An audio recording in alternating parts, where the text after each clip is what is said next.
வணக்கம் செல்ல குழந்தைகளா. இன்னைக்கு நாம ஒரு ரொம்பவும் குறும்புக்கார, ஆனா புத்திசாலி பூனைக்குட்டி பத்தி ஒரு கதை கேட்க போறோம்.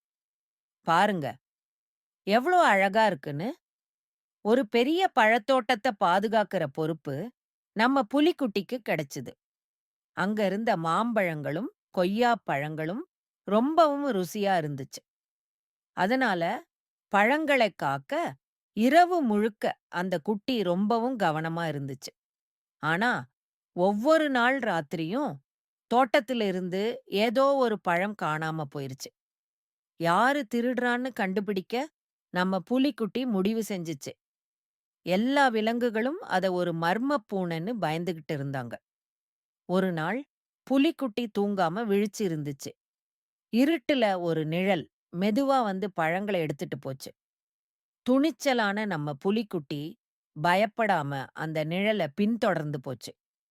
கொஞ்சம் தூரம் போனதும் ஒரு பெரிய மரத்தடியில புலிக்குட்டிக்கு பெரிய ஆச்சரியம் காத்திருந்துச்சு. அந்த மர்ம பூனை வேற யாரும் இல்ல. ரொம்பவும் பசியோட இருந்த ஒரு தாய் பூனை. தன்னோட குட்டி பூனைகளுக்கு சாப்பாடு குடுக்க அந்த பழங்களை எடுத்துட்டு போச்சு. புலிக்குட்டிக்கு ரொம்பவும் வருத்தமா போச்சு. எல்லாருமே பயந்த அந்த மர்ம பூனைக்கு பின்னாடி இருந்த உண்மையான அன்பை அது புரிஞ்சுக்கிச்சு. குழந்தைகளா, நாம ஒரு விஷயத்த பார்த்து பயப்படாம, அதோட உண்மையான காரணத்த தெரிஞ்சுக்கிட்டா, நெறைய நல்ல விஷயங்கள கத்துக்கலாம். சரியா?